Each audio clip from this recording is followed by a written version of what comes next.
Hey everyone, this is an Anon and Dimzzy collaboration series where we will be doing quick overviews, tank highlights, and recommendations on all the premium tanks by tier that are currently available to the player base.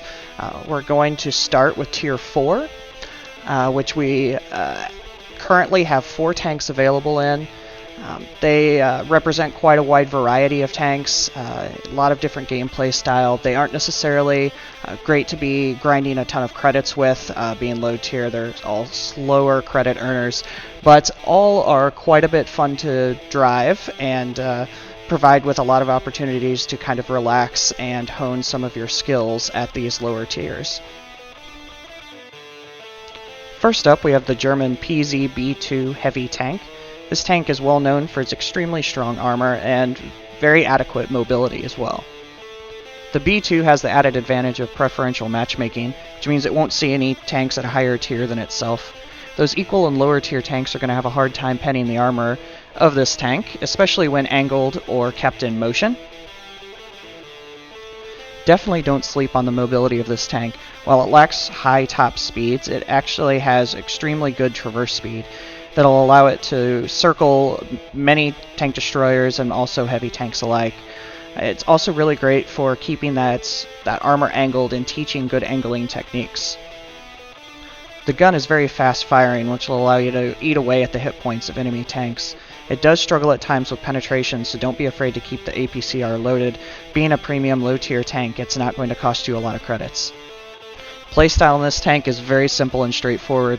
Simply drive hit enemy tanks and kill everything you see in its path.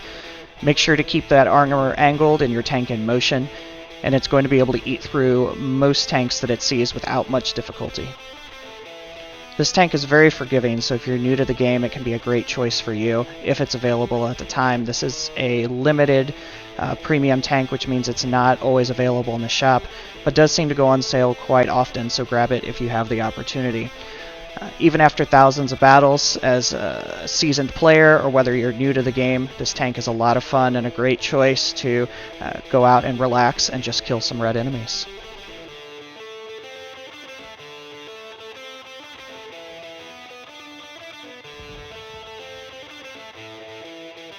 Next up, we have the Russian Valentine 2 light tank. This tank is all about extremes. Its number one feature is simply armor, armor, armor. Most tanks are going to have a very hard time penning the front of this tank. It is troll though, so it is not impenetrable. You still have to be a little bit careful as you go. The flip side of this is it suffers from extremely poor mobility. This tank is not very fast, doesn't have very good traverse speed, it is simply a lumbering beast. The most important skill with this tank is to know who's dangerous and who isn't, so you engage the right targets. While many of those low caliber guns are going to troll off of your armor, some of the TDs like Bardars and DW2s with the heavier caliber can penetrate you. The armor makes this tank a great option for new players as it's very forgiving and can make up for a lot of deficiencies in gameplay. However, the speed makes it a little bit boring and tiresome to drive over time, so it's not a favorite among seasoned players. Another weakness of this tank is the gun. It has extremely low penetration and needs high amounts of APCR to be effective.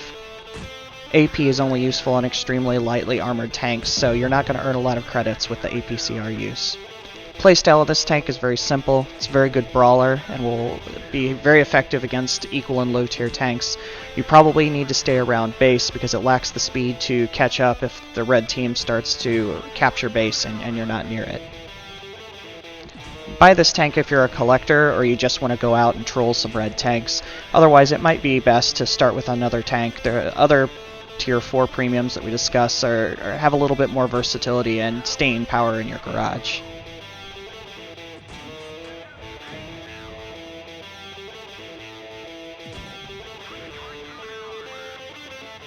Next, we have the Australian AC1 Sentinel Medium tank that goes under the British flag for the sakes of Blitz. The fact that it's currently the only Australian tank in the game is probably enough reason for most people to buy it. Honestly, this is just a good and very well-rounded tank. It sports above average armor and fairly decent mobility. What it lacks in acceleration, it makes up for with a reasonable top speed and good traverse speed as well. The armor will hold up extremely well with equal and lower tier tanks, especially when angled and while keeping the tank in motion. It also tends to hold down very well with solid turret armor. The gun is extremely fast firing, but extremely low alpha. It definitely has to needle away at the opponent, but also supports much better penetration than some of the other fast firing guns for the tier. Although that doesn't mean you're not going to need plenty of APCR against those heavily armored tanks, as well as the tier 5s that this tank will see. If all of this sounds like the Pzb2, it's because they do have a lot of similarities with gameplay. Where the AC1 does have a better mobility, has slightly weaker armor. Main difference in that playstyle means instead of just charging forward into a pack of enemies, as the PZ can get away with, the AC1 is really more suited for one-on-one engagements, or places where you can keep your tank slightly more protected.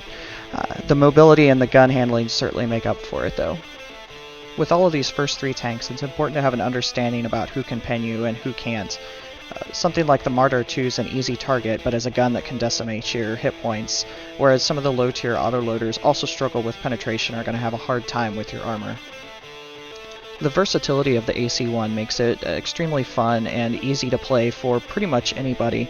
It is more of a limited edition premium, just like the Pzb2. It's not always available in the premium tech tree, but does seem to come available for sale quite often. I don't actually Seal Club very often, but this is actually my personal favorite of the tier 4s to just go out and relax with every once in a while.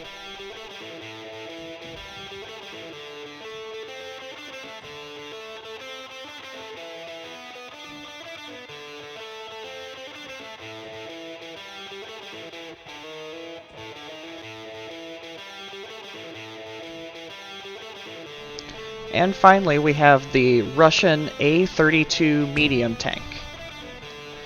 This one's quite possibly the most interesting of the Tier 4 premiums, and probably not for rookies. The 32 is very fast and mobile, but also extremely lightly armored. As a medium, you can still scout and provide some vision for the team, but the main objective with this tank is a little bit different. The gun is actually a howitzer, with extremely high alpha HE and heat rounds. It does fantastic damage, but you have to get close to the enemy, preferably to the side or back. Reload time on a howitzer is very long, so you'll have to make sure you can hide between shots. This really isn't considered a beginner's tank, because you really have to have a strong understanding of how armor works and load appropriate rounds. Armor piercing, heat, and high explosive all have their purpose, and proper use either makes or breaks the game in this tank. Strategy on this tank is really to hit and run. Between the slow reload and aim times, you need to find yourself with good positioning so that you can take advantage of this tank's strength.